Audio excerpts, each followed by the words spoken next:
కాళహస్తి కోవా సార్కి అండి తింటారా పోయేస్తా సార్. నమ్ము నీకు చూపిస్తా. నేనండి మీ తిరుపతి అబ్బాయిని. ఈ రోజు నేను శ్రీకాళహస్తికి అయితే వచ్చానండి. శ్రీకాళహస్తిలో ఏమైనా ఫేమస్ అయింది ఉందంటే ఈ శ్రీకాళహస్తి పాలకోవా అండి. మన పుష్ప మూవీ 1 లో అయితే పుష్ప అయితే పోలీస్ కి అయితే ఇస్తారు కదండి శ్రీకాళహస్తి పాలకోవా అని. ఇది ఇక్కడేనండి. శ్రీకాళహస్తి వాళ్ళు డైరెక్ట్ గా రైతుల దగ్గర నుంచి పాలు అయితే తీసుకొని కోవాని తయారు చేస్తారండి. ఇక్కడ కిలో వచ్చి మనకి 340 రూపీస్ అయితే పడుతుందండి కోవా అనేది.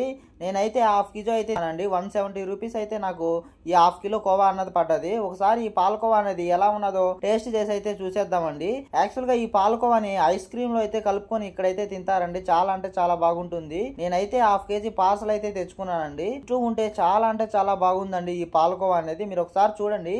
పాలకోవా సుమారుగా 5 రోజులు అయితే నిలువ ఉంటుందంటండి. ఆగు గోవిందా, తిరుపతికి అతి దగ్గరలో ఉన్న ఇలాంటి మరెన్నో అద్భుతమైన ప్రదేశాలను చూడాలనుకుంటున్నావా గోవిందా? మరి ఆలస్యం చేయకుండా ఇక్కడ కనిపిస్తున్న సబ్స్క్రైబ్ బటన్ ని సబ్స్క్రైబ్ చేసుకోవచ్చు కదా గోవిందా.